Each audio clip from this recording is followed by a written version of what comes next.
Hoje a aula, né, hoje vai ser mais. Eu sei que vocês já tiveram cadeiras, né, de manejo do solo, né? De preparo a gente vai ver, quase não vai ver, porque vocês já tiveram, né, uma disciplina de preparo dos solos, coisas da aula, né, com a professora Janice, eu acho que foi, né? Mas não vamos ver alguma coisa assim de manejo, se é isso sim, plantas, né, o que cultivar na linha, na entrelinha. Ah, sim. Até como tu comentas bastante, né, dos ser roçada, herbicida, né? Então vamos falar um pouco desses aspectos hoje, né, que é bastante importante, né, para ti, sobretudo, né, que está ali implantando um vinhedo, certo? Sim, claro, é bem importante mesmo, e é bom saber, né? Mesmo quem não está implantando, eu acho interessante Sim, saber. certo. Né? Então, né, na escolha da área, né? Na maioria das vezes, né, a gente tem a propriedade e tem aquela área que é meio pré-definida para a escolha do vinhedo, para a escolha não, para o plantio, né? Mas se tiver a possibilidade de escolher, tem que observar sobretudo três fatores, né? O clima, o solo e o declive são os mais importantes, né? Que eu vou, então, né? O declive, né? O grau de inclinação, né? A gente tem que saber que não pode ser uma área tão tão declivosa, né? Porque isso vai ocasionar perda não só do solo, né? Mas também a lixiviação dos nutrientes, né? Então esses nutrientes vai acabar indo saindo da onde eu coloquei, né? Dos adubos, por exemplo, e indo para outros lugares, propriedade do vizinho, ou inclusive, né? Até causando eutrofização de rios, poluição, etc, né? Além de eu estar perdendo aquele adubo que cada vez está mais caro, né? Os fertilizantes, certo? Então, o grau de inclinação, o declive é muito importante. Né? A gente vai ver cada um deles depois no mais no detalhe. Mas o solo, né? Também aqui na região é característico os solos não tão profundos, né? O que não é tão interessante, porque de maneira geral a videira ela necessita, por ser uma planta arbórea, arbustiva, arbórea, ela tem um sistema radicular profundo que necessitaria então de solos mais profundos. Da mesma forma, então, também a porosidade, né, vai influenciar diretamente para que esse solo não acumule água, que ele tenha uma boa drenagem.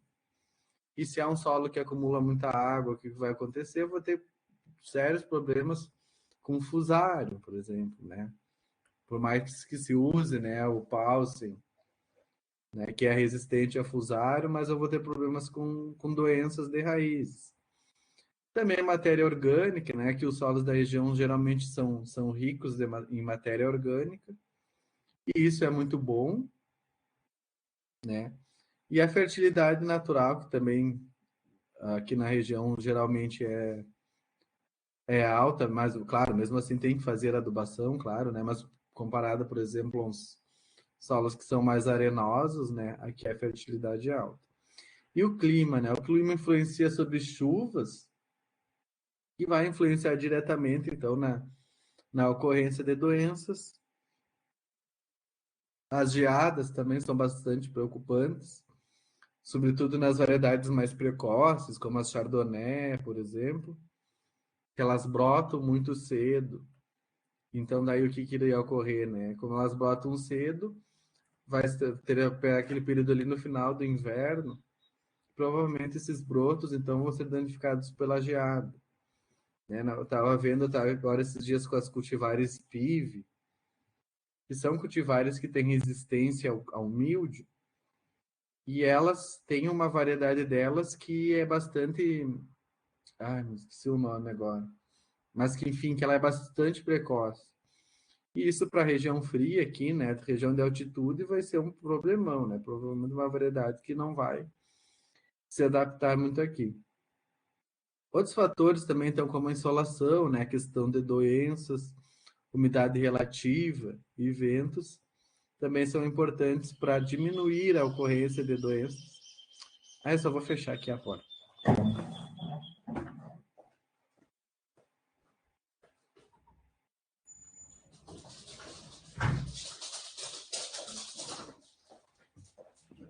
Perdão, que senão vem muito barulho de passarinho lá de fora. Eu ouvi. Professor, você estava falando dos porta-enxertos, né? Você mencionou o Paulsen.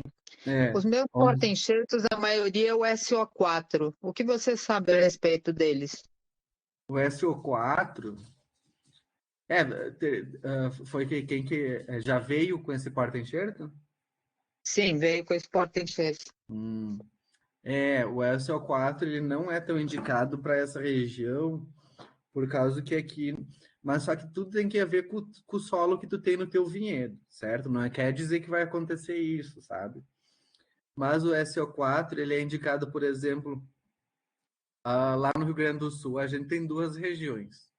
Tem a região da Serra Gaúcha, que é praticamente o mesmo solo, muito parecida com as condições daqui, só que aqui é mais elevado, claro. E o pessoal só usa o Paulsen por causa que, assim, ó, se o solo ele tem uma baixa porosidade, né, se ele é um solo franco ou argiloso, né, o que vai acontecer? Ele vai ficar úmido por mais tempo. Isso vai ser um ambiente de umidade muito propício para atacar, sobretudo, o fusário, que é a principal doença mais prejudicial. E o SO4, ele não é tão resistente ao fusário. Não, é isso. O SO4, ele tem uma menor resistência quando comparado ao Paulsen, entende? Então, esse a questão do SO4, sabe? Porém, ele oferece, sim, né? Tido que ele oferece ele não é tão vigoroso como o Paulsen. E esse menor vigor faz com que, de maneira geral, as uvas elas produzam uma menor quantidade por hectare e vinho de menor qualidade, melhor qualidade.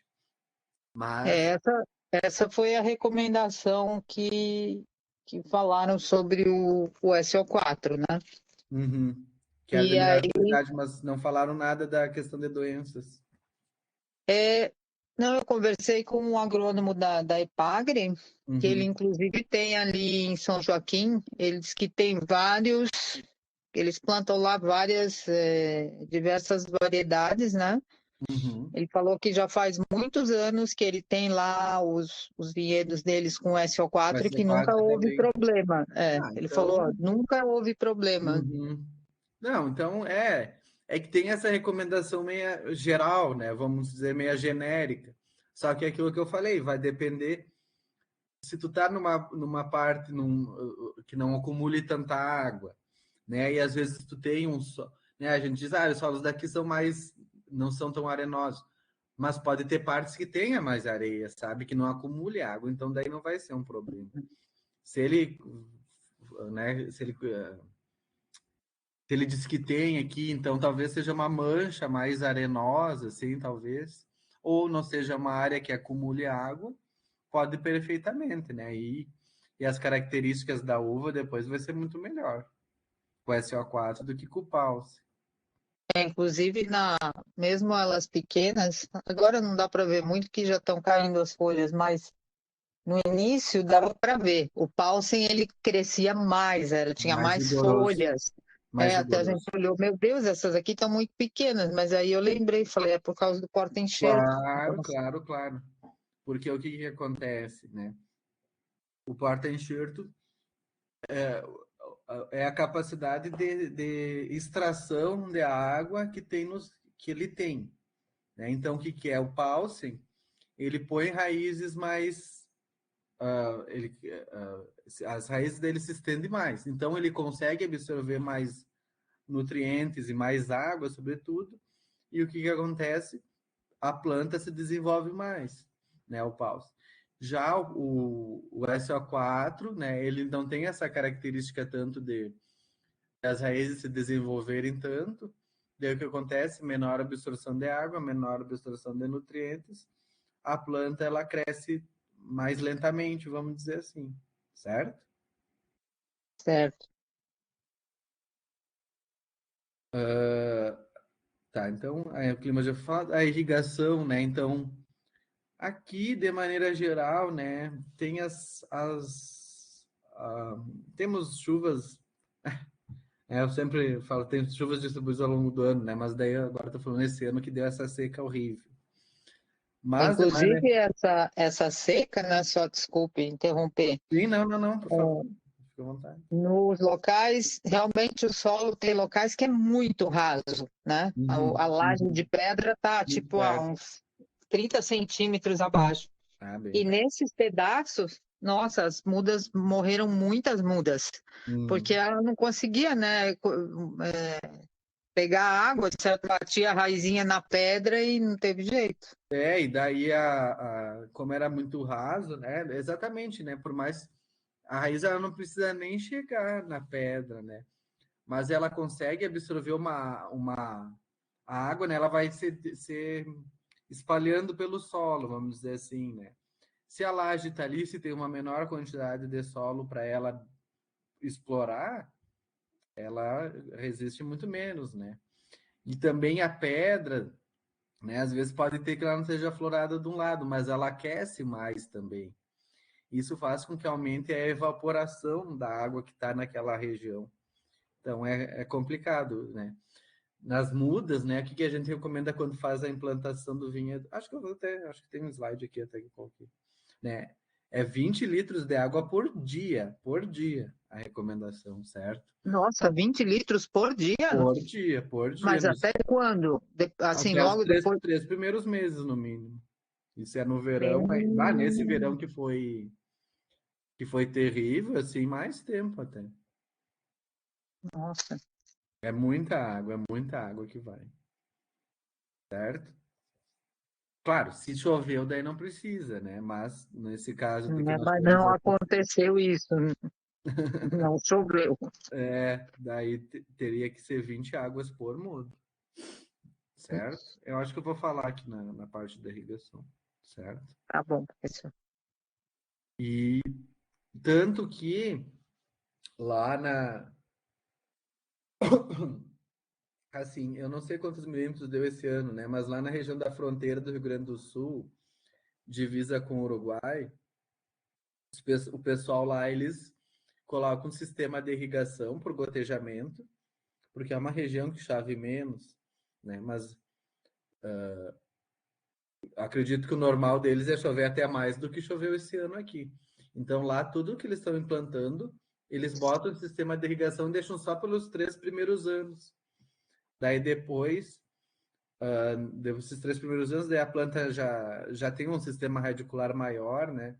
E ela consegue chegar em profundidade, daí eles tiram a irrigação e transferem, então, aquelas mangueiras lá, aquilo para uma área que eles estão implantando novo, certo? Que Então, interessante isso, é bom saber disso. esse ano com certeza precisaria, porque esse ano com certeza choveu muito menos do que... Não, lá também teve seca, mas choveu muito menos do que nos anos secos deles, certo? Então esse Acho que ano foi meio teria que... geral, né? Foi meio geral em toda a região aqui, né? Sim, lá foi mais rigoroso, só que lá eles já têm acostumados, vamos dizer assim, né? Sim. E lá também o solo deles é mais arenoso. Então daí ele retém menos água do que aqui. Então aqui, além de chover mais, o solo é um pouco mais argiloso, certo? Sim. Por isso que eles usam o SO4 lá também. Então eles botam a irrigação, então, além de chover menos, também por causa do porta-enxerto. Porque o porta-enxerto tem um desenvolvimento radicular menor, certo? Então Aí lá precisa de mais água, né? sim, precisa de mais água, mais frequência e mais água, porque daí, comparado ao SO4, certo? Uhum. Comparado ao Paulsen, né? E, o Paulsen é o Z3, perdão. Tem os outros, né? O pessoal está pesquisando outros porta-enxertos aí, mas meio que fica nisso, né? Entre o CO4 e o Paulsen, né? Tem um tal do 101,14, que diz que para vinhos é muito adequado, que tem boas respostas. Tem os outros também que estão ali, né?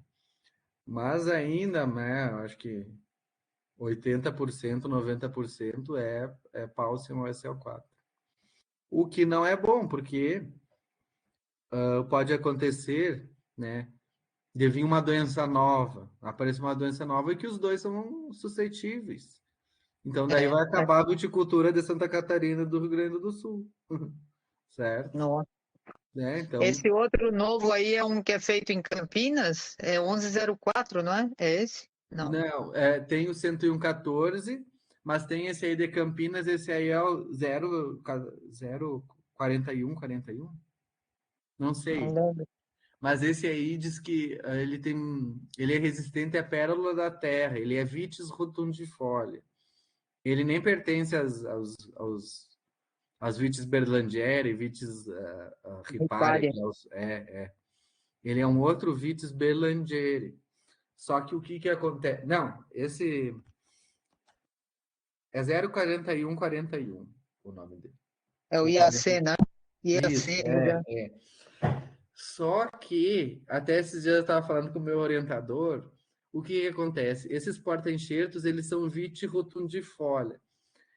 Os berlandieri, os ripara, eles são lá tudo, região norte dos Estados Unidos, ou seja, eles são acostumados com frio. Esse o Vitis rotundifolia, 43, 41, 41, ele é Vitis, ele é lá do Caribe, a origem. Então, é uma terra origem quente. muito quente, muito quente. Eu não sei se tem trabalhos, até vou pesquisar sobre isso. Se tem trabalhos, ainda mais aqui na região que é mais fria que a Serra Gaúcha, né? Muito mais fria. Sim. De como é que seria a adaptação desses porta-enxerto aqui, porque eu acho que ia ser complicado. Talvez lá para o Vale do São Francisco, né? Eles Sim, se lá eles adaptem. usam esses. Lá eles usam esses. Certo? Mas ele é de clima quente. A origem dele é de clima quente. Então, e esses ESC, eles são ali desenvolvidos em São Paulo, né? Em Campinas. Que é uma região totalmente diferente aqui da nossa. Então, não sei se, né, se tem que avaliar esses porta-enxertos. E o que acontece também? Diz que eles dão vigor bastante excessivo, né? Porque, né, como eles são de clima mais quente, eles estão sempre em desenvolvimento, ele nem entra em dormência. E o que acontece, né? Então, daí ele está sempre crescendo e acaba dando um vigor muito excessivo para a planta, certo? E dá mais trabalho, mais poda, mais...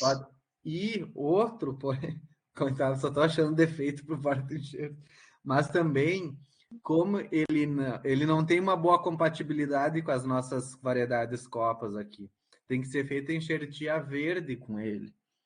Não dá para fazer enxertia seca como é feita. Porque a outra... Enxertia verde? Como é que é enxertia? A enxertia verde é como se fosse fazer uma... hoje o pessoal ele pega uma estaca do inverno, né, para fazer. Então, é seca, né? E não, eles pegariam, então, estacas com ramos herbáceos. Com ramos que eu tiro ali na primavera, entende? Porque daí tem um melhor pegamento. Porque se faz com a enxertia normal, da poda seca lá, ele não pega. Daí tem que ser com essa enxertia verde, ali tem que ser feita ali no período de setembro, outubro, novembro, com ramos herbáceos, para tentar pegar. E mesmo assim é bem baixo o pegamento deles. Porque a incompatibilidade é muito alta desse porta-enxerto. Então, né, vários fatores aí. E qual é a parte boa deles? É que ele tem resistência à pérola da terra. Ah, tá. Bom. Que é um baita problemão. Aqui também tem bastante, já é bastante problemático. Mas áreas novas, que nem na tua, assim, a princípio, não sei se tinha vinhedo antes ali. Não tinha. A princípio não era para ter, mas depois a gente vai ver na disciplina de fitossanidade, né? A princípio não era para ter, mas pode ser que tenha, porque a pérola da terra tem mais de 40 espécies que são hospedeiras dessa pérola da terra. Então, ataca a macieira também, não? Taca tudo, pêssego, macieira, tudo. Pois é, tem muito pomar de maçã perto, aí é o problema. Tem não sei se tem aqui bastante comum, inclusive eu já vi bastante, a língua de vaca, que é uma espécie, meu Deus, me fugiu a mente. Uma planta daninha, não é planta daninha, mas... É um arbusto, não é isso que espalha não, muito? não, aquele lá é pata de vaca, eu acho que está A pata, confundindo. então... A língua de vaca é comprida, ela é um pasto, assim. Espera aí que eu vou colocar aqui, só um momentinho. Tá. Aí tu vai ver como é que tu conhece ela. Tá, eu vou compartilhar minha tela. Tá bom.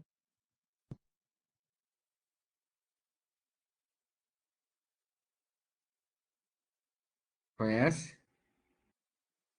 Ah, sim. É bem É até comum, bonito. né? Aham.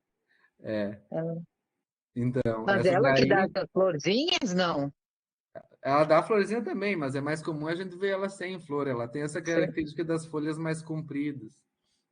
Isso Sim. aí, para a pérola da terra, é um, é Prato um cheio. prato cheio, um prato cheio. Então, né, às vezes pode não ser que não tenha o vinhedo, mas esteja presente ali no solo. Então, essa a vantagem desse porta-enxerto aí que o pessoal está pesquisando é por causa dessa da pérola da terra, né? Certo? E os porta-enxertos nossos todos são suscetíveis. Entendi. E qual é esse novo que estão pesquisando que você falou? Não era esse 04343 aí. Ah, é esse É o mesmo. IAC, é Tá. o IAC 043, eu acho que é. Mas ele é mais adaptado para os climas quentes, né? É. Mas não, nada, deveriam ser feitos testes aqui. Não sei se tem um pessoal que está fazendo até. É, vai Deve que. ter, porque a Epagre trabalha com várias frentes, né? Talvez tenha. Sim. Bom, as cultivares, características, porta, é isso aí que a gente estava falando, né? Nem precisa comentar mais, certo? Né? Cada porta-enxerto se adapta a uma Uma região copa. diferente, né? E a viabilidade econômica, então saber também, né? Às vezes a, a uva que eu vou produzir está a que distância da vinícola, ou se é uva de mesa, né? Que vai ter mercado consumidor, eu vou vender na feira, vou vender no mercado. Eu tenho quantidade para oferecer para vender no mercado por um longo período, né? Que às vezes essas redes grandes aí eles querem, né, constância da produção, né?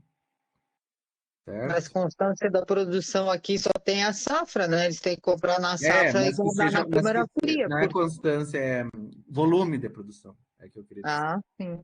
né? Eles não querem comprar algumas caixas, eles querem que, por exemplo, o Angelone Toneladas. tenha toneladas, exatamente. Não, constância da produção não tem, né? Só na safra. A não É, ser lá né? no Nordeste, lá que lá eles produzem Ah, lá sim. quase todo ano. É volume, perdão. Certo? Então, a topografia, né? Então, áreas que sejam levemente inclinadas, né, se possível, né? Porque as áreas, geralmente essas de baixadas, elas são suscetíveis ao encharcamento, né? Então, onde a topografia não for plana, né? Então, priorizar terrenos da meia encosta, evitando as baixadas por causa do acúmulo de água e também das geadas tardias, que eu acho que tem aqui uma. Bom, depois eu vou falar da inversão térmica, né? Mas o que acontece, né? Geralmente é na baixada que se acumula o ar frio, porque o ar frio ele é mais denso do que o ar quente. O que acontece então quando tem geada? O ar frio se deposita lá na região, nas baixadas, e acaba fazendo com que a ocorrência de geada seja mais frequente ali. Então, até quando nós fomos visitar o vinhedo lá do Viládio Conte, né? Ela comentando, né, das variedades que algumas elas deixavam mais na baixada, né, que foi implantado errado até, acho que ela comentou, né, que elas deixaram uma precoce, uma branca lá na baixada, Sim. e não sei qual que era, estava mais numa região mais alta que era mais tardia, né. Então também fazer essa seleção, né, das cultivares mais precoces, tentar deixar num lugar mais elevado, se possível, certo? Mas no topo também tem os ventos Dos frios, ventos frios eventualmente, né? aqui, exatamente, daí também prejudica, né? Então, é melhor de meia encosta, se for possível. Perdão. Então, declividades superiores a 20%, daí já vai acabar dando problema, né? Por causa que eu vou ter que fazer patamares, né? Ou lá eles estavam fazendo patamares, né? Eles falaram que iam. Tem uma área lá que já está pronta e estavam os patamares que eles iam plantar lá. Eles Mas iam dava para plantar ver o lá. patamar. E era uma declividade bastante grande, né? Ali, então, a única solução era fazer patamar. Só que tem um custo muito elevado para fazer, né? O Uma árvore de manejo neve. também é meio problemático, né? Nos patamares. Sim, para te entrar com maquinário, tudo, né? É mais Uhum. dificuldade, certo? Dificuldade nos tratos culturais, né? Certo? E se a Sim. área for declivosa, né? Também, se era uma área de declive, né? Então, sempre escolher a face norte, né? Porque no norte, o nosso solo, ele não está a pino, né? A gente não está na linha do Equador. A linha do Equador é mais na face norte. Então, a gente tem que escolher a face norte, tentando, se ele estiver numa montanha, por exemplo, né? Porque daí vai ter a maior exposição solar. Ou nordeste, né? Ou noroeste. Mas sempre voltado o vinhedo. Não estou dizendo a orientação de linhas, tá? É o vinhedo na encosta norte do morro, certo? Sempre tentando, né, seguindo a linha do Equador, no caso, né? E na face sul, né, eu vou estar geralmente ao contrário, daí eu vou ter mais sombra, né? E isso vai fazer então que tenha mais umidade, menor insolação, né? E além disso, nós temos aqui o problema que nossos ventos também vêm do sul, né? Geralmente as frentes frias vêm do sul. E isso acaba causando, então, danos, né, na planta, certo? Aqui a frente fria vem do sul e a umidade do mar vem do leste. Vem do leste, então tá. Tem que. Aí as duas se encontram e fica uma gracinha. Como é que diz? Né? Sujo com mal lavado, né? Que se juntaram. Sim. É. Então, nessas regiões aqui, declividades como essa, por exemplo, né? Já seria interessante, né? Fazer patamares, né? Justamente porque, né, para fazer adubação, tratos culturais, né, também às vezes a colheita é dificuldade, E certo? escorre muito, né? Ali, por exemplo, você põe o adubo lá em cima, a Vai parar aqui no lixiviação rio. leva tudo para a parte mais baixa. Exato. Quando não leva o vinhedo junto.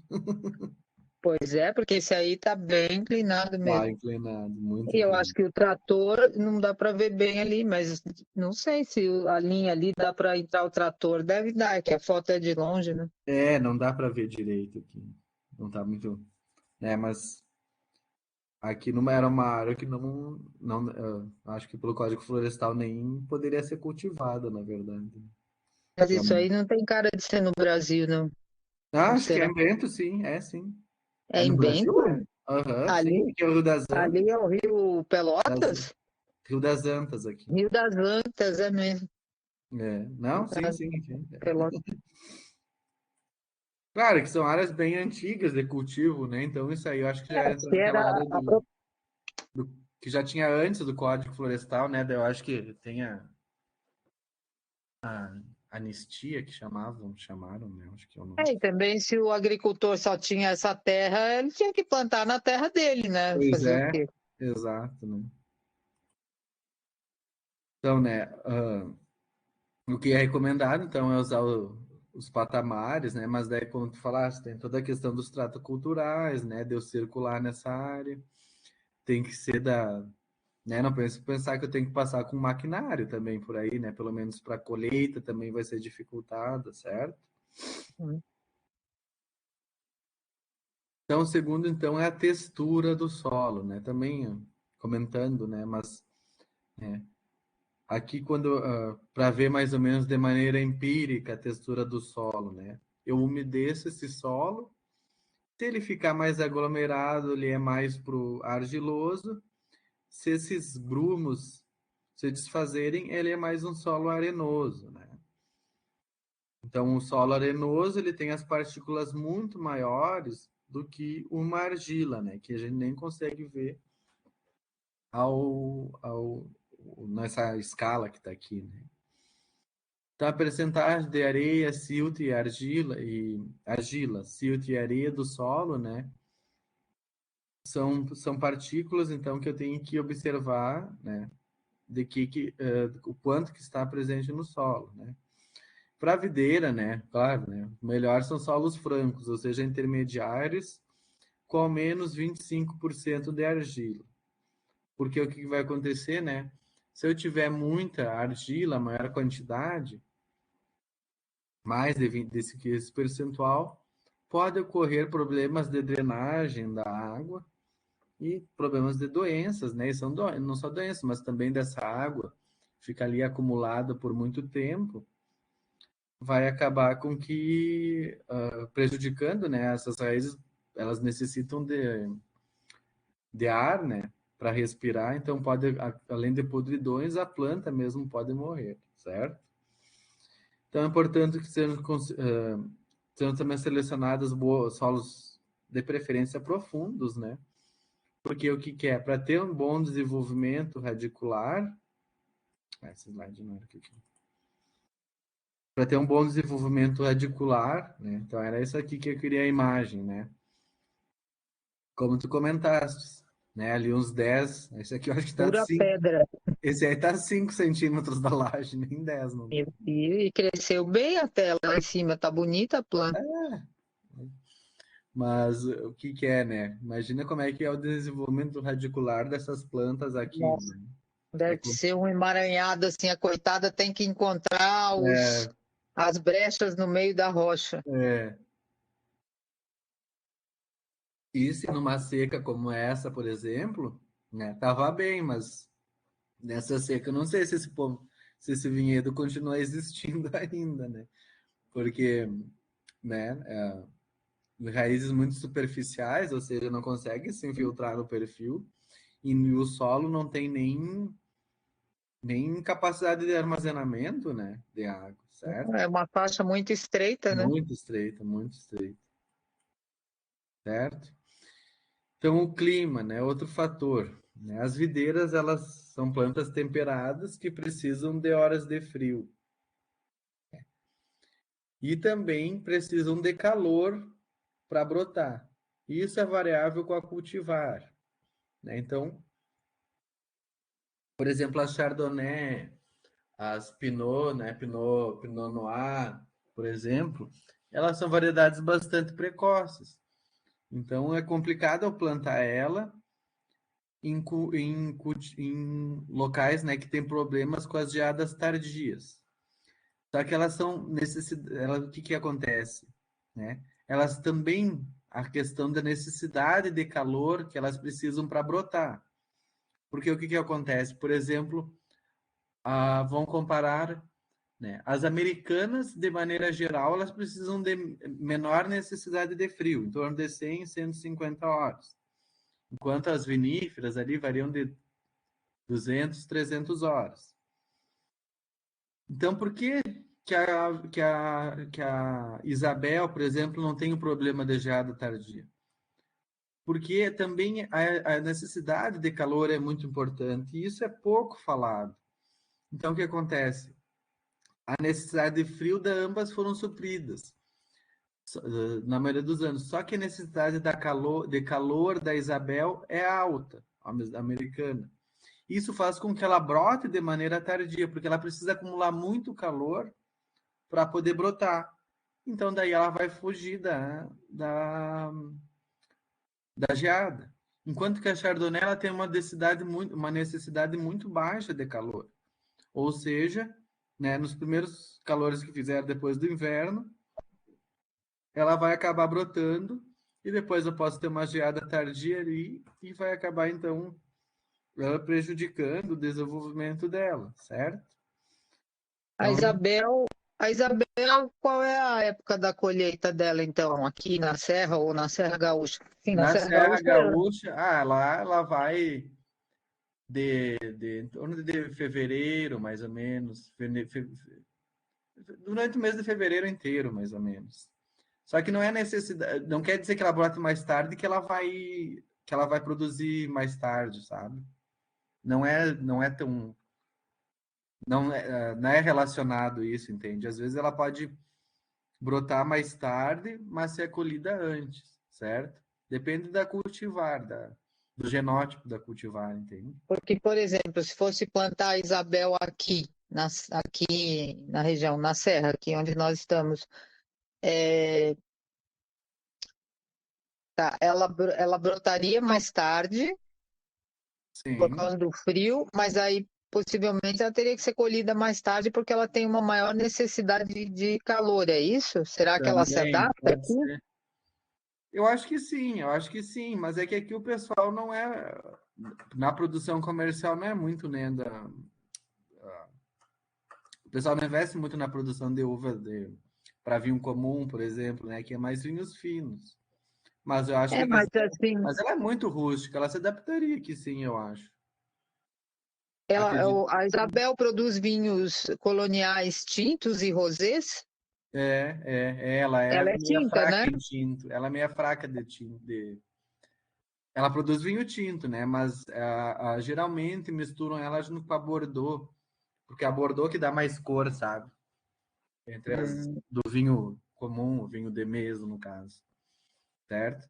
Tu corre o risco da Isabel se tu em determinados anos, né? E o pessoal lá na Serra, por exemplo, lá o pessoal põe 30 toneladas, 40 toneladas na Isabel, né? Espaldeira, latada.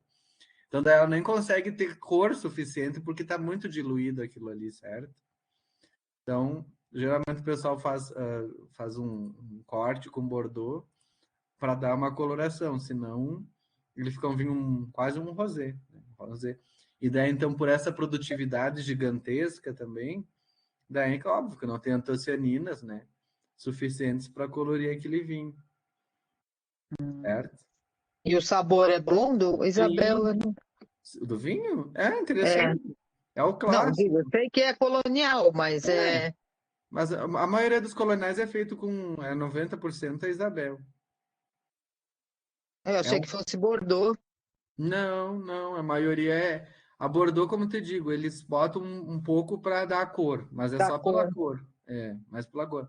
O vinho de Isabel, inclusive, é muito mais. A questão do sabor, para mim, eu acho muito melhor. Ele é mais. A Bordeaux, ela assim, dá muito herbácea, assim, me parece, sabe? Tá. E a Isabel é mais um frutado, assim. Eu acho mais Ah, interessante, mais aromático também, certo? Mas claro entendi. que as coisas que a gente busca num vinho colonial é diferente de um vinho fino, né? Não tem aquela Mas, complexidade de mas aromas, mas são vinhos eu, diferentes e não é ruim, é um eu, eu estou diferentes. aprendendo com o pessoal daqui mesmo, da região, eles só Uhum. tomam vinho colonial. Sim. Eles só tomam vinho colonial. E assim, a maioria das pessoas fala, mas não tem vinho colonial? Não, desses finos, assim, eles falam, além de ser caro, eu não gosto, eu gosto do colonial, Colonial. Ah, entendeu? sim. Mas E, assim, né? Até hoje a gente fala muito dos vinhos finos. Aqui a região ela é bastante direcionada a isso, né? Mas eu acho que uns 60% da produção de vinhos, acho que agora está mais por causa dos espumantes crescendo bastante, mas até uns 10, 15 anos atrás, mais de 60% era de vinhos coloniais, né? De vinho de não, mesa. ali na Vinícola Campestre, que é ali em Vacaria, eles Uhum, têm o vinho Pérgola, que é um vinho colonial, que tem o tinto, o rosé, e que, aliás, é bem gostoso, é um vinho bom, uhum, claro, dentro uhum. da proposta do colonial. Sim, não dá para querer comparar, né? Não é É, e é o vinho mais vendido do Brasil. A ala Sim, deles de produção do Pérgola é 2 vezes maior do que o claro, resto da vinícola toda. Eles têm uma sim, linha gigante de produção desse Pérgola, e que, sim. não sei, assim, pelo que a gente percebe, pelo tamanho das instalações, ele vende assim, eu acho que em montante geral ele rende mais, claro que ele é produzido em muito maior quantidade, mas ele vende muito mais do que os outros. Claro, mas isso aí não é só na Campestre, na Salton mesmo que eu fiz estágio, que pagava as contas, vamos dizer assim, Isso. o Chalice. Só que o Chalice, muita gente não sabe nem que é da Salton, né? Porque eles não querem colocar o nome da vinícola. Eu amo o Chalice Rosé, tá? O Chalice Rosé, para mim, tanto é que você vai no mercado, sempre tem os outros, tem o branco tinto. O rosé é mais difícil de achar. Pois é, eu tô tentando lembrar agora que eu não lembro do rosé. É uma delícia o rosé. E quando eu falo isso para os meus colegas aqui, todo mundo torce o nariz. Como assim?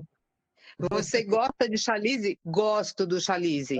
Compro o Chalice, harmonizo e não tenho receio de dizer que eu gosto do Chalice. Gente, mas não pode ter preconceito com o vinho colonial.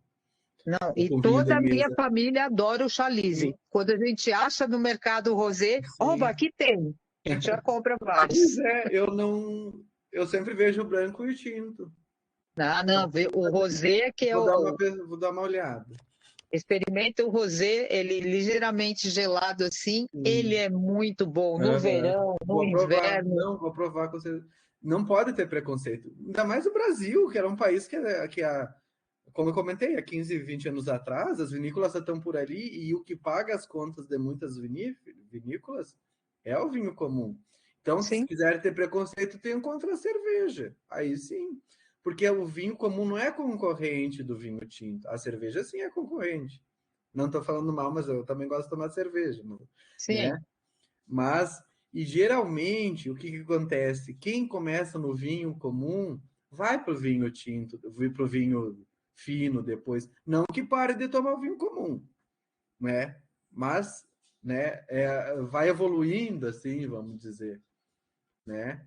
Então, não dá para ter preconceito, não. É vinho. O Brasil era um país que se produz muito vinho colonial ainda, vinho de mesa, certo? É o mais produzido, eu acho.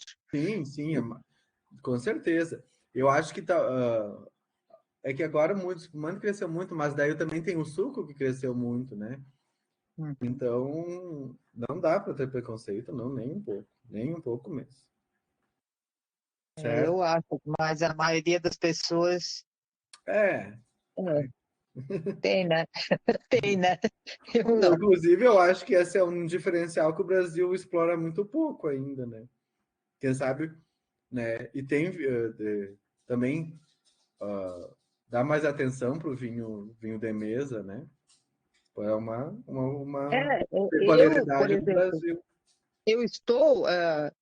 Eu estou perguntando, por exemplo, aí da Isabel, porque as uvas que eu plantei agora a maioria são viníferas, né?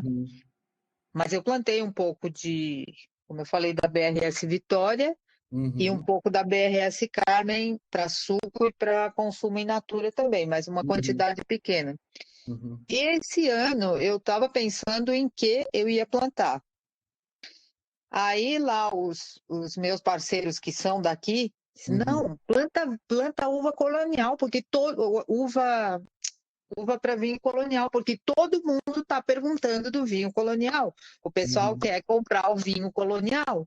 Sim. E aí eu tenho ouvido isso, aí eu comecei a prestar atenção, como diz, aí eu vi lá como diz, na Campestre, que eu visitei outros lugares, a gente mencionou o Chalice também, que eu mesma consumo o Chalice.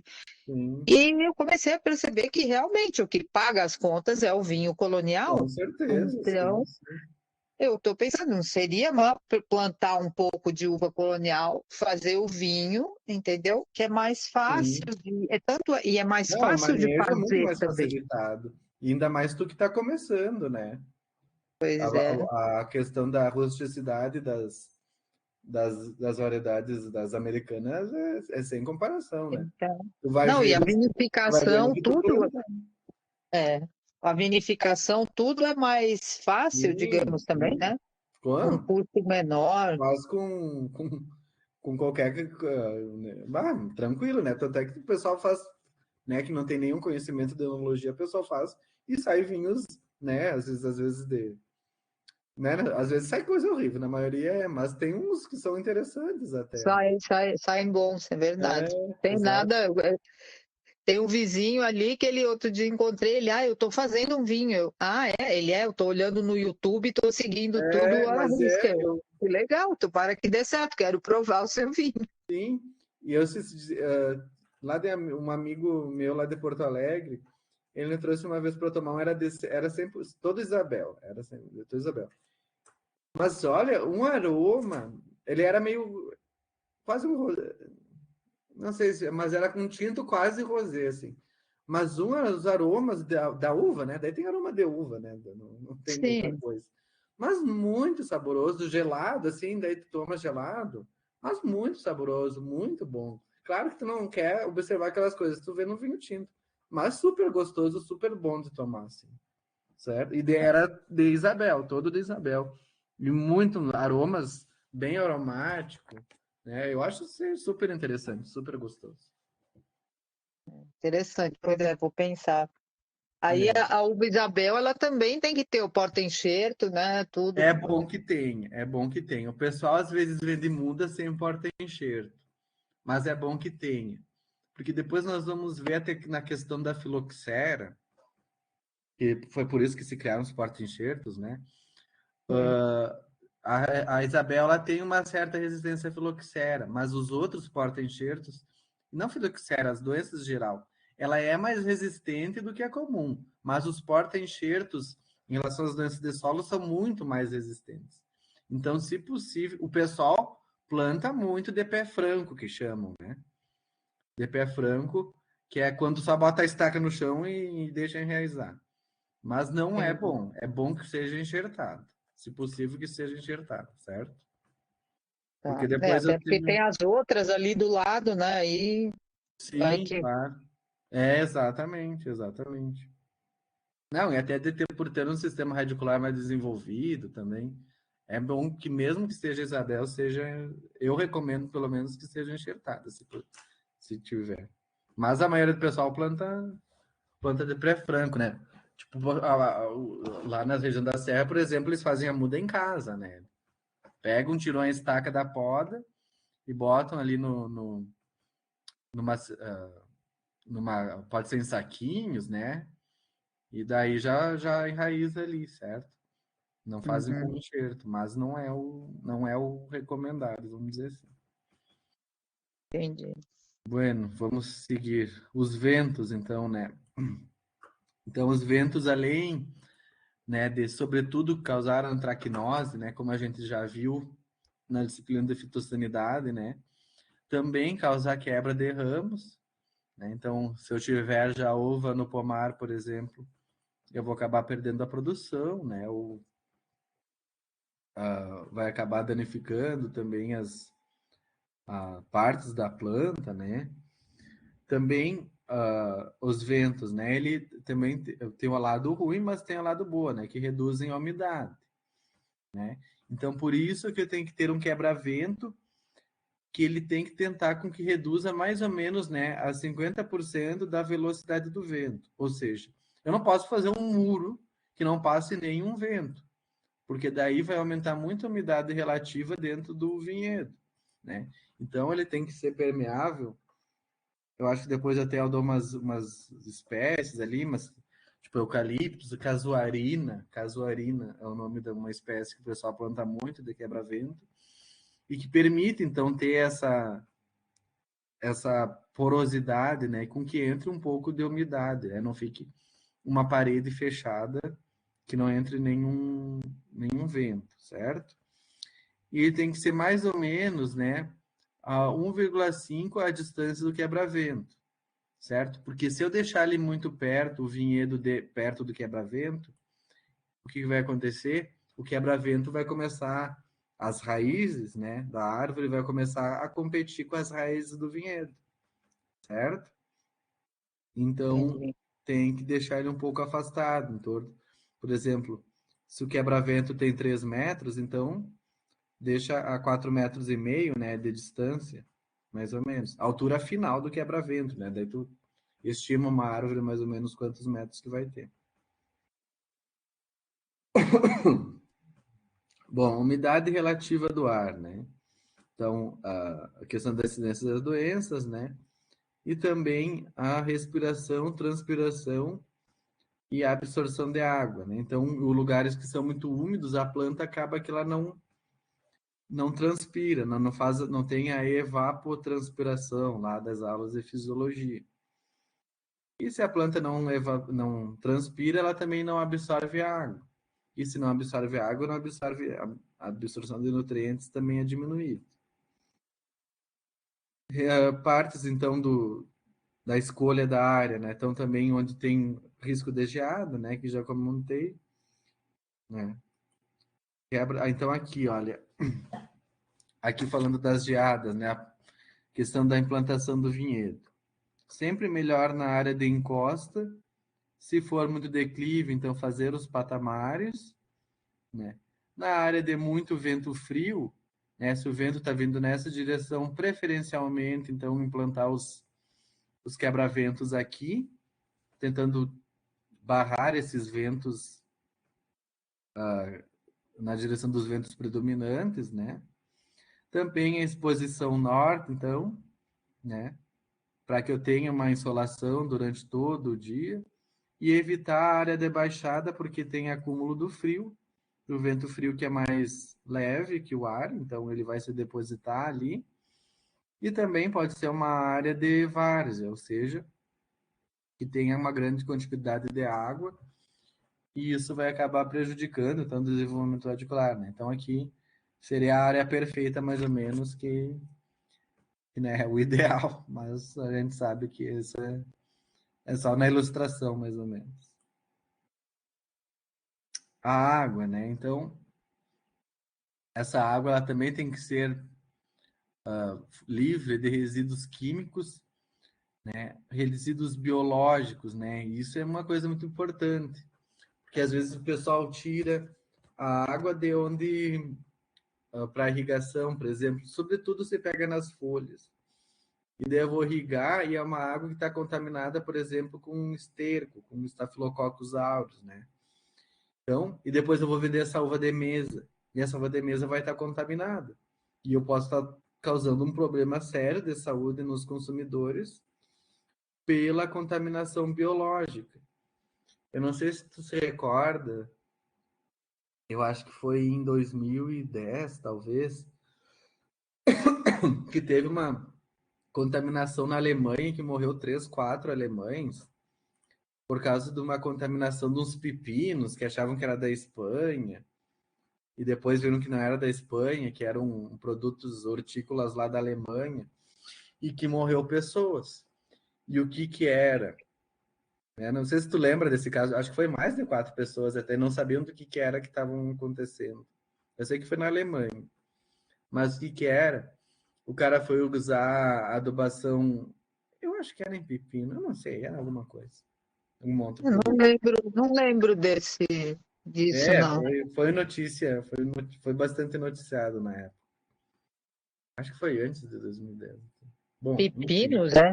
Bom, enfim, era alguma coisa, alguma hortaliça. Uma hortaliça que daí ela tinha sido adubada com a adubação orgânica, né, à base de esterco, só que não tinha sido compostada, não deixaram o tempo certo, e ficou resíduos, então, de bactérias ali, de esterco, e como eram, né, no vinho a gente ainda é processado, né, vamos dizer, ainda tem a fermentação ali que elimina bastante coisa, mas se O é algo de sulfito, mesa, né? Tem o sulfito.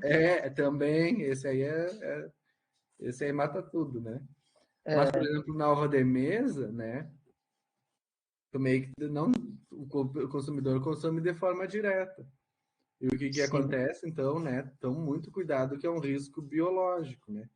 Não só a carência dos produtos fitossanitários, mas também nessas adubações onde não é respirado, não é bem curtido, esterco, por exemplo, ou uma água contaminada, é um risco que está correndo, né? Também água que tem resíduos minerais, né? Então também partículas podem acabar entupindo os, os aspersores, né? Se tiver uma irrigação ali, ou também os gotejadores, né? Mas isso daí também tem filtros, né? Que são colocados lá na saída de água, tentando evitar isso. Só que daí eu vou ter que trocar esse filtro com maior frequência. A demanda hídrica da videira é em torno de 600 a 900 milímetros por ciclo, né? Então, aqui para nossa região, esse ano não sei se teve ali no ciclo da videira, né? Acho que agora mais para o final teve, né? Mas lá no início a gente sabe que teve pouca, faltou muita água, né? Não foi um pouco. E agora ela já nem está precisando mais de água agora que voltou a chover. Mas quando ela estava, sim, Agora já agora vai que é entrar em pior. dormência, só atrapalha a colheita. Só atrapalha a colheita, que nem aquele dia, né? Eles estavam apressados para colher, né? Então, em regiões que tenha isso por ciclo de produção, é recomendável que eu coloque o sistema de dispersão, né? Sobretudo após o plantio, né? Que, como a gente estava comentando ali, né? Logo depois que eu planto, né? Vai ter um sistema radicular menor, né? Então, a necessidade de água. Não coloquei que eu tivesse colocado, mas é de 20 litros de água por planta por dia, mais ou menos. Certo? Isso não é nem só para videira, é para todas as frutíferas de maneira geral.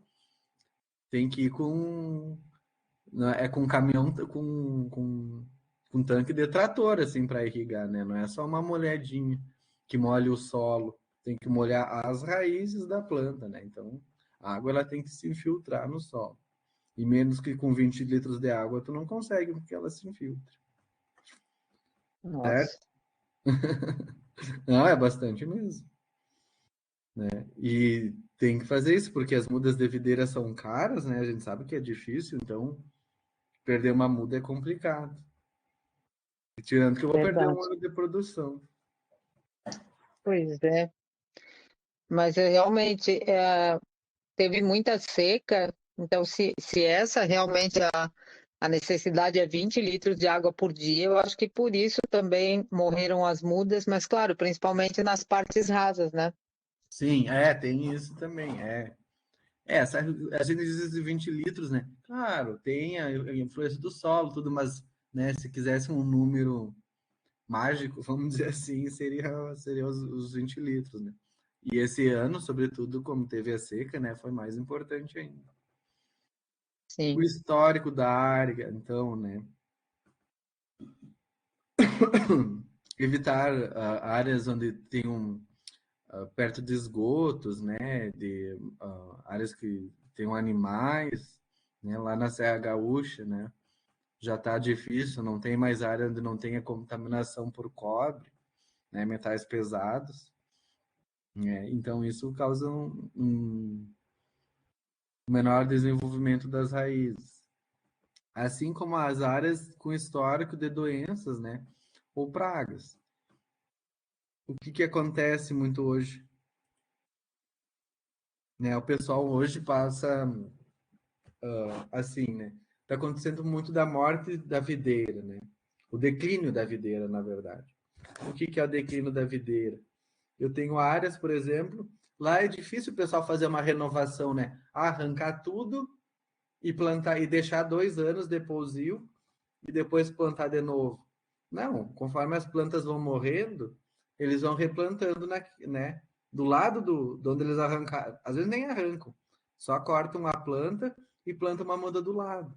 O que acontece? Aquela área já está toda contaminada, né? Cheio de pérola da terra, de fusarne, de doenças. Então, aquela planta ela vai crescer 2, 3 anos, 4. Aí no quinto ano ela já começa a patinar, 6, 7 anos, morre novamente. Daí o que o cara faz? Corta ela e planta do lado. Então tu só tá meio tapando o sol com a peneira, né? Transfere a doença da que foi para a que vai Para nascer. outra. Continua. Mas ele não faz isso porque ele quer, é porque realmente, né, são áreas pequenas. Então ele quer tentar aproveitar ao máximo aquela área. A área dele, claro. Exato, né? Então, né, ninguém tá falando, desprestigiando alguém, não, ele faz isso porque ele tem os motivos dele, né? Mas não é, tecnicamente não é o ideal, né? Como, né? Então, se observa aqui, até vamos dar mais um zoom, né? Aqui a gente vai ver na disciplina de fitossanidade, né? Mas a pérola terra é uma pérola mesmo, só que das que a gente não gosta muito, né? São esses insetos que se Essa pérola eu dispenso. dispensa, né? Que é longe, né? Que se fixam as raízes, então eles começam a sugar, né? Os nutrientes da planta e além disso, aonde eles estão, eles machucam, né? Causam ferimentos e é porta de entrada também para doenças, certo? Outras doenças. Para outras doenças, né? Então, essas necroses aqui internas, né? Isso aqui também é fusário, doenças que a gente vai ver na próxima aula, acho que vai ser doenças de raízes, na aula de fitossanidade, no caso, né? Doenças de raízes da parte interna da planta, né? Isso daí, então, tem que estar muito atento, né? Isso aqui não tem o que fazer, tem que eliminar a planta, não tem como tratar com fungicidas, com herbicida, alguma coisa assim, né? Então, também Arrancar e queimar, né? exatamente, exatamente. Mas daí tu perdeu a planta inteira já, né? Então tem que tentar antes, né? Então a parte aérea de plantas antigas, né, pode estar contaminadas, né? Então retirar, eliminar totalmente, né? Queimar o quando é retirado o planta. Essa daqui é a imagem que eu queria mandar mostrar, ó. Né? Então aqui eu fiz é um guia da Embrapa que eles têm aqui, né? Mas eu retirei essas imagens deles, né? Então, áreas de replantio, o que acontece, né? Pessoal, então é isso que eu comentei, né? Aqui tinha o resto da planta do cultivo anterior, cortaram e plantou a muda, né? Mas Então, ele isso nem aqui arrancou o resto ali da não outra? arranca, não deixam, deixam. Porque imagina o sistema radicular dela é super uma planta antiga, né? Então já plantou a muda nova, né? Então, né, errado, plantar muda ao lado do resto de plantio da cultivar anterior. Além dela ter doenças, as plantas, elas também têm uma chamada alelopatia, né? Então, elas são da mesma espécie, mas ela não gosta de ter elas perto, né? As companheiras dela. Então, aqui, quando está muito junto, tem essa questão dessa planta aqui tá liberando toxinas para que não tenha outras do lado dela, né? Ah, E aí essa daqui planta, daí já começa, além das doenças, também pode começar a sofrer com alelopatia. Isso aí em pêssego, isso aí é lei, não pode. mas, Em videira mas não é aquela tão já não forte. está morta ali? Né? Ela não está morta, aquele pezinho? Ela tem Não, mas ainda. ela continua a liberar substâncias ainda. Ela continua com a liberação dessas substâncias, certo? E ela fica no solo essas substâncias por muito tempo, entende? Ela se mantém. Por isso Mas não. essas substâncias são o quê? São hormônios? São o quê? Não, são alcaloides. Ah, Alcaloides, aham, que tentando evitar, né? É uma questão é desse, tipo um repelente, digamos assim. um repelente da mesma espécie. Na videira, o pessoal não estudou muito isso, mas em pêssego é obrigatório. Tu tem que esperar 2 anos para plantar, depois que tu eliminou a planta anterior, certo? E em pêssego E eles a, mudam muito de variedade, né? Tipo, se o e a pêssego, maçã também não? mas também tem. Também é indicado que faça isso. A maçã também, aham. Agora lembrando também que é bem comum essa questão da. É doença do replantio que chama, se for pesquisar. Então, Leonardo, você sabe, só uma pergunta aqui. uhum. Você lá que é do Rio Grande, o, algum lugar que eu possa conseguir muda de Isabel, assim, boa? Olha, tem a lista dos viveiros, a Embrapa, ela tem um colega meu, que ele era meu colega de doutorado, que ele que coordena o programa Embrapa Mudas Sim, de Qualidade? Mudas de Qualidade. muda de qualidade, acho que é. Que é o Daniel Gross. Ele é um cara muito legal, super bacana. Então, daí o que eles fazem, né? Eles certificam os viveiros, né, que se botam tipo selo Embrapa, que daí então significa que eles seguem uma série de normas que a Embrapa, após diversos estudos, né, elaborou essas normas, né? Então é uma garantia que ela muda de qualidade, que ela não tem doenças, né? Certo? Que ela tem um parâmetro, uma qualidade tanto genética como fitossanitária boa. Então, se tu entrar lá no site da Embrapa, até posso dar. Eles têm a lista dos viveiros, tá? Sim. Que eu sei, que era meu colega, que eles produzem, e que a gente sempre ia fazer visita técnica deles, porque eles são muito bons e são muito exemplos, é o Sinigalia. Eu comprei deles. Eu Que tu comprei achou? as BRS Carmen e Vitória, eu comprei deles. Isso. Inclusive, a Embrapa ela só fornece material para fazer muda das BRS para os viveiros que são cadastrados dele. Sim. E a gente tinha como uma boa referência, assim, sabe? Sim. Não, as mudas foram bem boas, inclusive não sei se é porque elas são mais rústicas ou não, elas estão entre as menos afetadas pela seca, todo esse problema que deu, né? Pode ser. Mas o dele, que ele porta-enxerto que ele vendeu na SO4 também?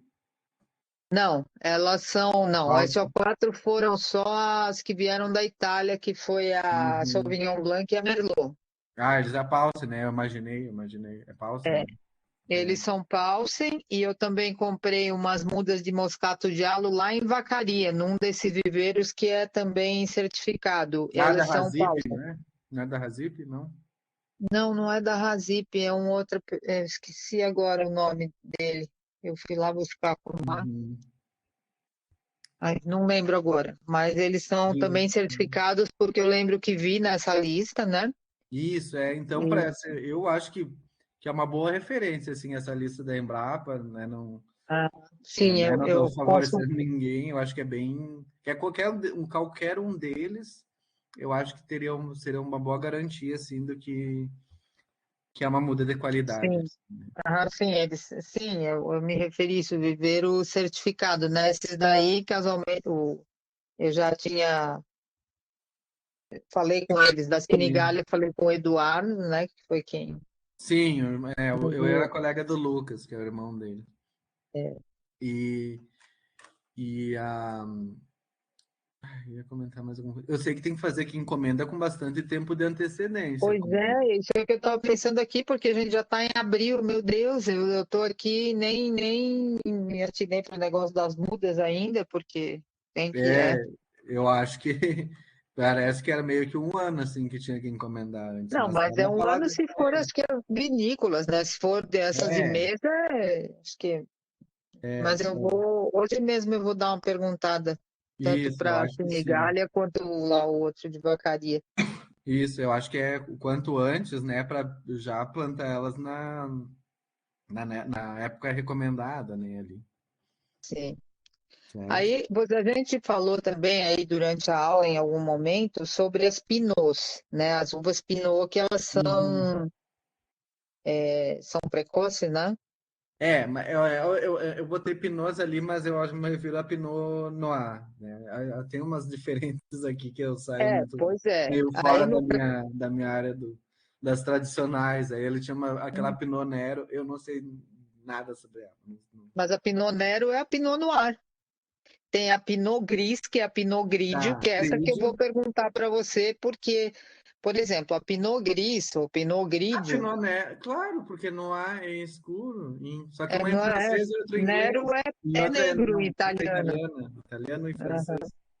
Aí tem a Pinot Blanc e tem a Pinot Gris, né? A Pinot Grigio, Sim. Pinot Essa daí Gris. eu adoro o vinho dela, acho muito bom. Não, eu adoro o vinho de Pinot Gris, principalmente os que são da Nova Zelândia.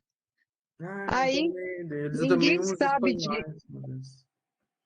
São bons também.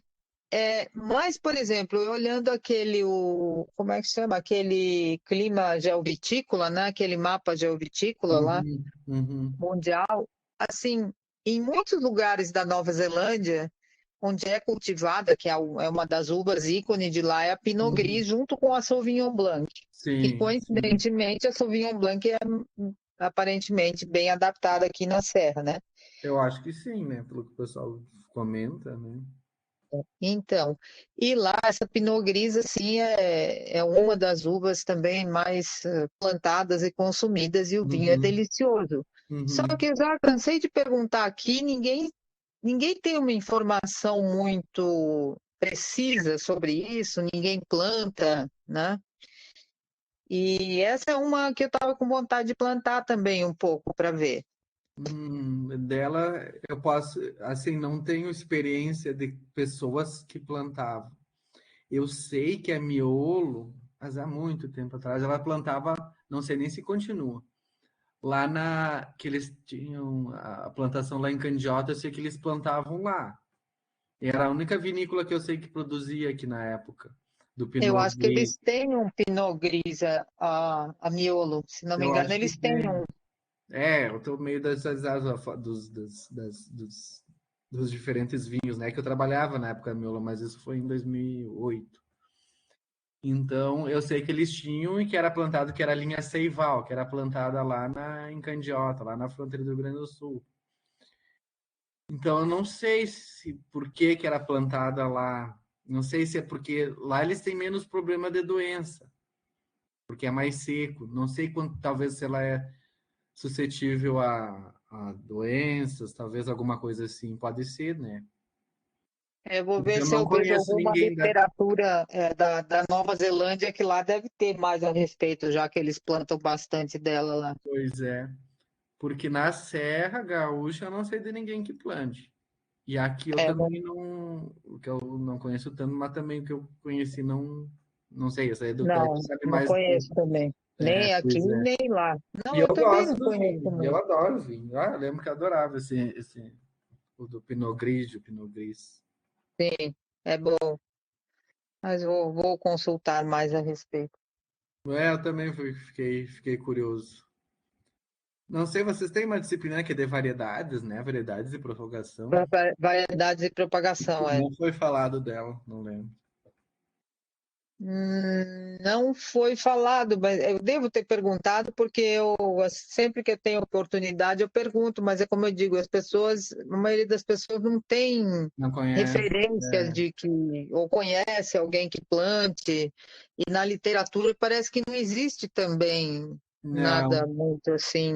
não. Eu estou tentando lembrar naquele livro do professor Eduardo Giovannini, eu acho que ela não tinha. Que lá ele tem informações bem. Eduardo Giovannini, É um livro que eu sempre mostro ele no final das aulas. É um que eu falo que tem na biblioteca. não Na sei, vou até biblioteca do. anotar aqui. Ele é bem bom e ele bota. Ele tem uma experiência muito grande, né? Trabalha há mais de 50 anos, eu acho, com viticultura. Não. Não, não, 50, mas ele já deve ser por aí, sim, bom, enfim. E lá ele tem uma lista bem grande de variedades. Eu recomendaria dar uma olhada nesse livro ali. Eu não Eu vou tenho dar uma certeza. olhada lá. Eu Eduardo tenho um Giovannini. livro, só que eu não trouxe, eu deixei em Porto Alegre, que a minha mudança não coube toda. E eu não sei se não tinha essa uva, talvez até tenha.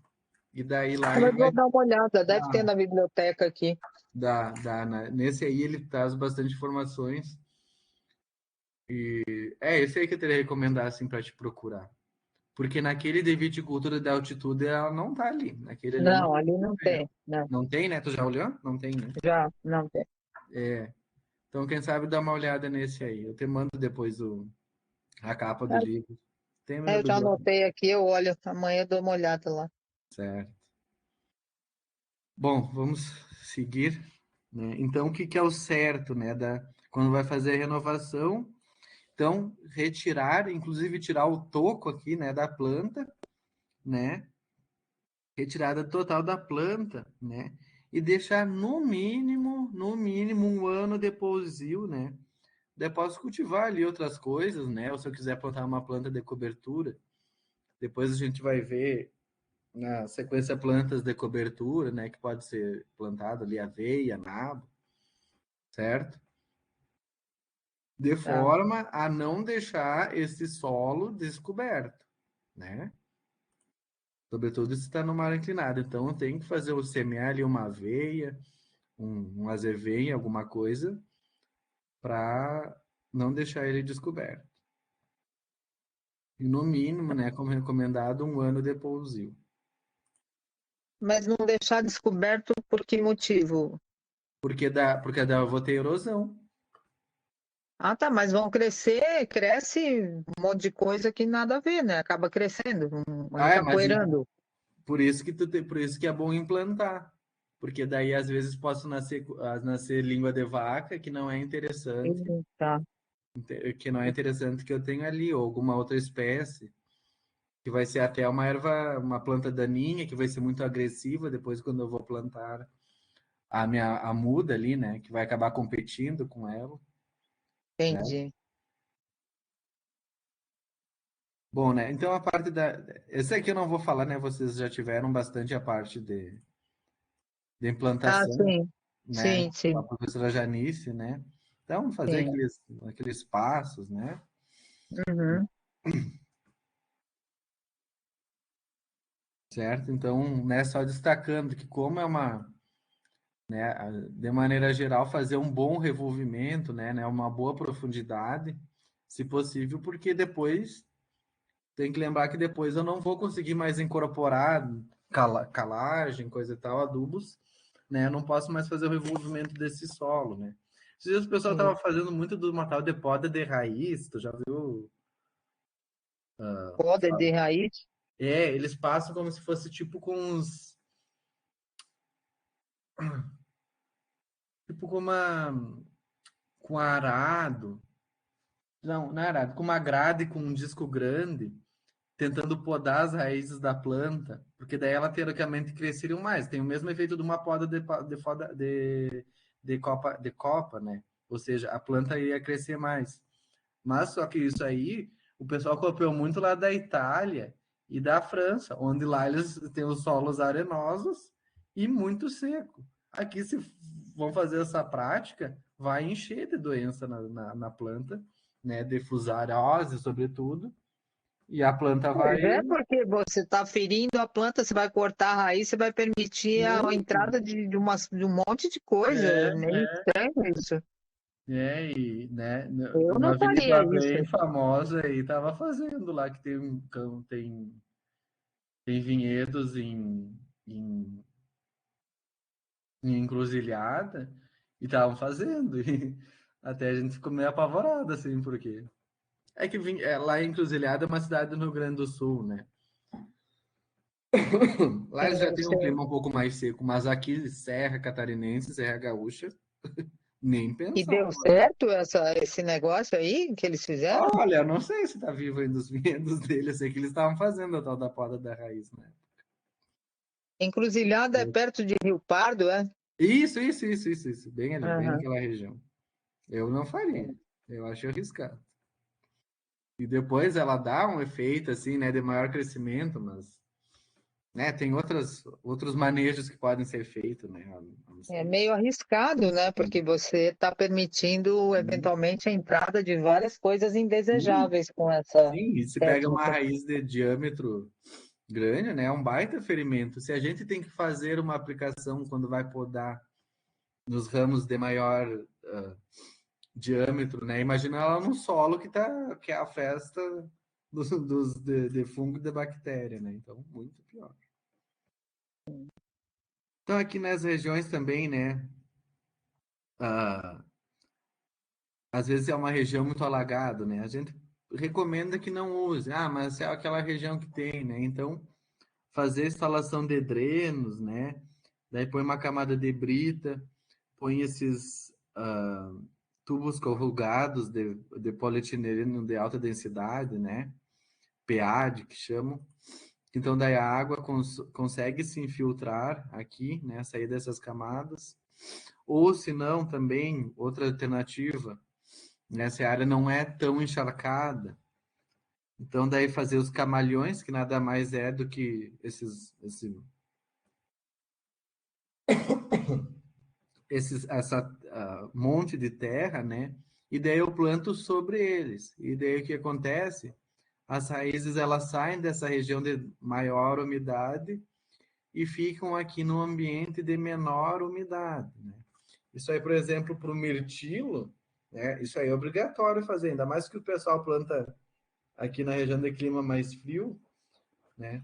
Tem muita sensibilidade à umidade, às doenças de solo, mirtilo, é obrigatório. Na videira, se é numa região meia úmida, é interessante fazer os camalhões também, certo? Ou os patamares também, os terraços, né? Certo? Para evitar a erosão. Mas aí planta, no caso, o mirtilo em cima do montinho, é isso? Em Faz o cima a montinho, videira também seria a mesma coisa, faz um monte tá? e Porque planta aí ela a em cima. água escorre pelas valas adjacentes. Isso, Pelas... dela vai se acumular lá no fundo, não vai se acumular vai se acumular mais na parte baixa, né? E onde está o montinho, onde está plantado, o camalhão, né? Montinho. Daí vai ter menos água, né? Ele vai sair daquela área mais encharcada, vamos dizer assim, né? Mas com o tempo ele acaba se desmantelando, não? Assim, Se tiver assim, deixa eu ver se eu não tenho. Não. Tem que ver se o teu terreno é muito arenoso, tu tem que fazer ele com uma base maior, entende? Porque daí tu tem que fazer ele com a base maior, porque daí se tu fizer com uma base muito estreita, ele pode desmoronar, certo? Então tu faz um montinho com uma base maior, que daí ele fica mais estável e não desmorona. E outra coisa, claro, fazer ele e já implantar uma planta de cobertura ali, né? sim, que aí a raiz segura. Segura mais, segura mais. Mas aqui daí a água, no que se tiver plantas aqui, ele não desmorona, não, certo? Até porque Entendi. daí a água ela vai correr mais, né? Vai correr pouco por aqui, mas ela vai correr mais nesse sentido. Mas daí aqui também, né? Eu não posso deixar que a água crie velocidade. Eu tenho que implantar com planta de cobertura em toda a área.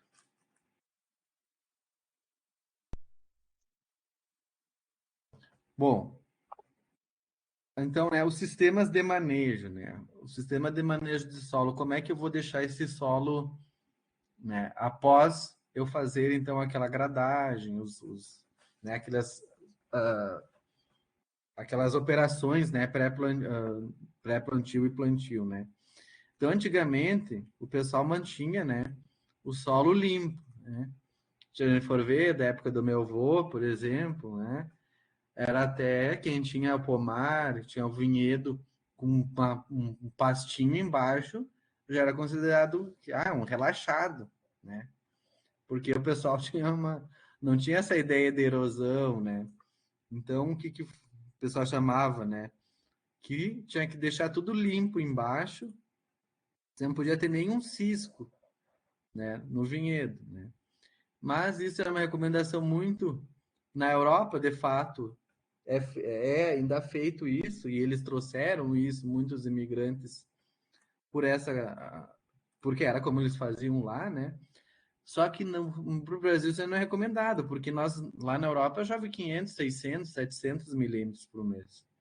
Aqui a gente chove 1.800, né?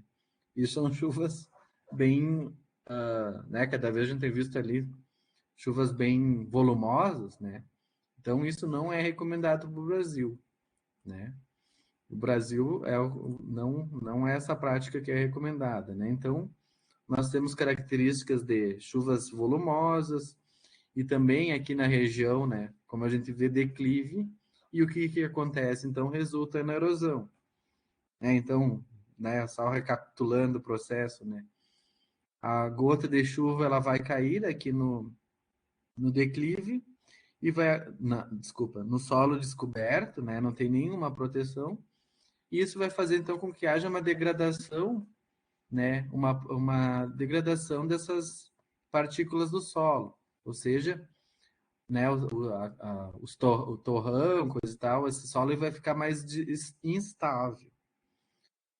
E o que vai fazer então? Depois vai ocorrer a enxurrada, né? Essa água vai acabar pegando velocidade, né? E vai acabar então começando os processos erosivos, né? E também a chuva, que quando ela cai sobre o solo compactado, desculpa, sobre o solo, ela causa o chamado selamento superficial, que ela compacta as camadas mais superficiais e também impede, então, a entrada da água nesse solo e também aumenta, então, a velocidade da água, né? A água acaba não se filtrando e acaba havendo, então, a enxurrada, né? E que depois, né, tem consequência a formação daquelas vulsorocas, né? Aquelas coisas horríveis. Além disso, quando a água não se infiltra no solo, né, no solo compactado, isso que ocorre por ele estar permanente limpo, além de eu perder o solo, eu também perco as águas e os nutrientes que eu adicionei nele, né? Então é um duplo sentido, um duplo prejuízo, né? Então aqui a gente às vezes também, né, trânsito, quando eu não tenho plantas de cobertura, que o que acontece, né? E eu tenho trânsito muito frequente de máquinas, né, de tratores e veículos muito pesados, né? Esse solo acaba compactado aqui. Daí, claro, nada mais vai nascer aqui, né? Então, vai resultar numa maior produtividade, porque o que vai acontecer? Né? Essas raízes, elas vão chegar até aqui no máximo. E aqui vai ter uma camada compactada, né? Quase um asfalto aqui praticamente. Então, o sistema radicular vai se restringir muito pouco, né? E não vai conseguir chegar nessa camada mais até onde deveria chegar, né? Mais ou menos até o meio na entrelinha. Né? Outro problema de manter o solo, né, limpo. O que acontece aqui? Ele fez os patamares, né? Então ele fez uma prática conservacionista. No entanto, ele não implantou as plantas de cobertura, né? Então ele tentou fazer uma coisa, fez uma coisa, gastou um monte, mas não fez o mais simples, que era implantar a cobertura. Então os patamares eles acabaram desmoronando, né? E vão parar lá no rio praticamente, né? Os patamares que ele fez, ele praticamente não vai conseguir mais, ou vai ter que dar como se reformar, refazer esses patamares, e além de as pedras, né, estarem nascendo ali, né? Então, não é as pedras que estão nascendo, né? É o solo que está indo embora e aparecendo as pedras. Né?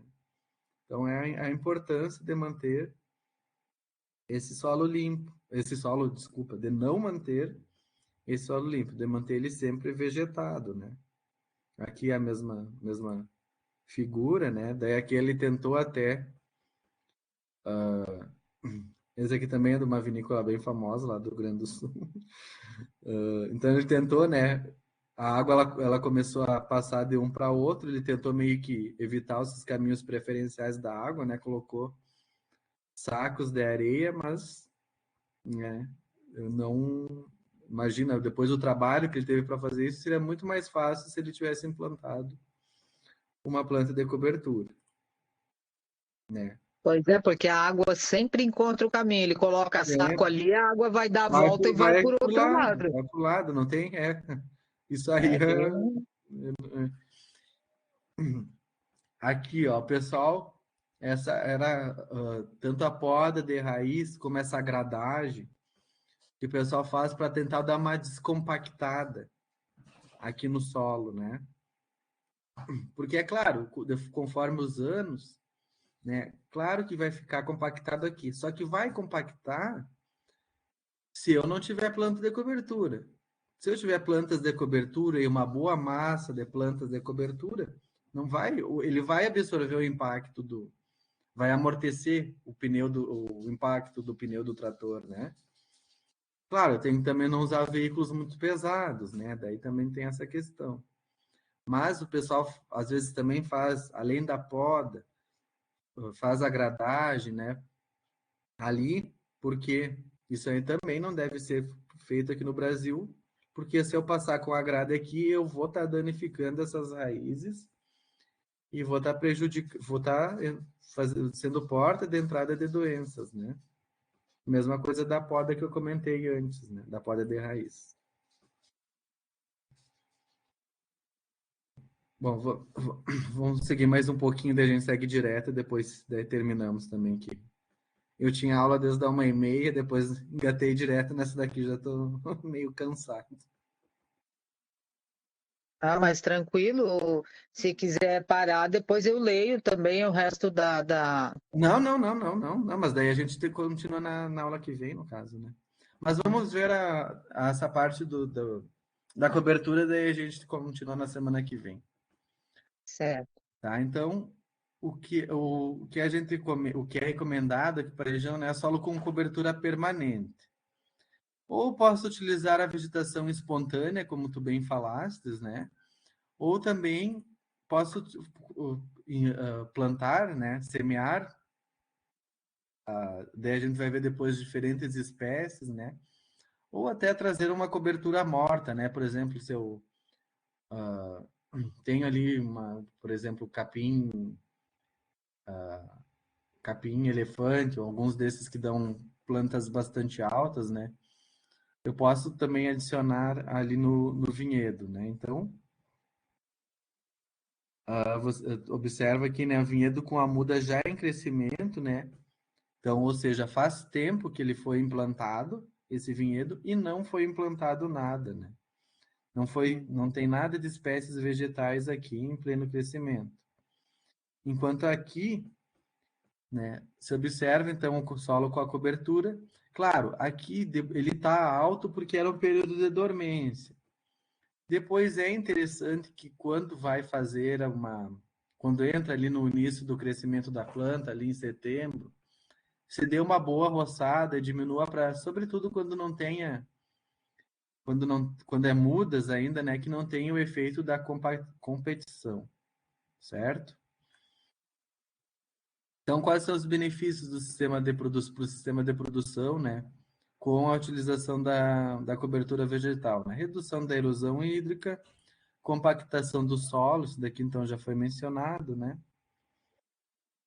Maior umidade do solo, porque o que acontece? Nesse caso aqui o sol ele incide diretamente sobre sobre o solo e ia causar uma maior evaporação. Aqui ele está incidindo sobre as plantas, então ele vai ter uma barreira do sol até chegar. As plantas elas propiciam um ambiente mais úmido aqui, certo? Então permite uma maior umidade em períodos secos, né? Permite o acúmulo de matéria orgânica, então, né, maior disponibilidade de nutrientes. Às vezes também, até dependendo do estágio, né, ele pode acabar reduzindo o vigor de plantas, porque ele acaba sendo Por exemplo, se eu tenho plantas que são muito vigorosas, né, e sobretudo com porta-enxerto Paulsen, né, também depois, claro, não no estágio de mudas, mas depois quando essas plantas já estão adultas, né, também essa vegetação acaba reduzindo o vigor. Reduz os insetos pragas, inimigos naturais. Desculpa. Reduz os insetos pragas em virtude dele.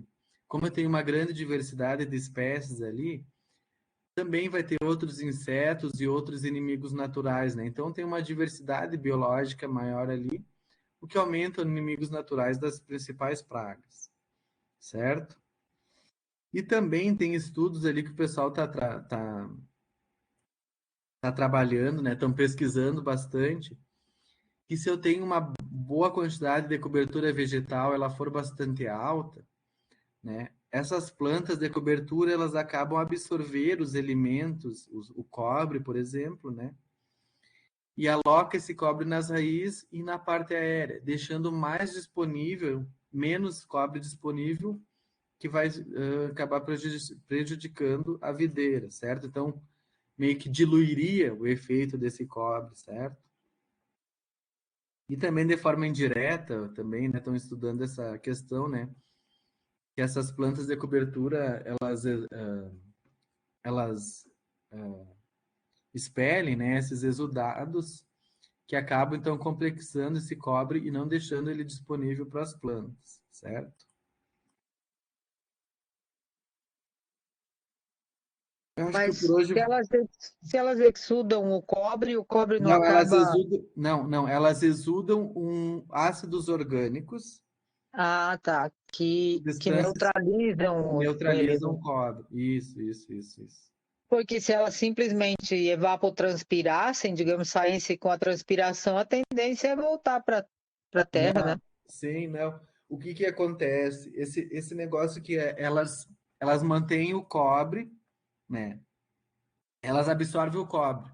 Só que daí o que acontece? Eu não posso roçar elas e deixar elas ali. Eu tenho que roçar e tirar o que eu rocei. Porque daí eu vou estar Ah, eliminando o cobre do sistema. Se eu roçar e deixar ali, esse cobre vai voltar, como tu comentou, vai voltar para a terra, né? sim. Entendeu? Esse aqui, então, vamos parar nessa parte aqui, que daí tem uns trabalhos, então, que vão falar, então, dessa questão dos inimigos naturais, e uns trabalhos bem interessantes para justamente falando dessa questão de tentar retirar, né, ou diminuir o cobre do sistema, certo? Então, vamos parar nesse slide É, aqui, daí na próxima aula nós continuamos, certo? tá certo, professor.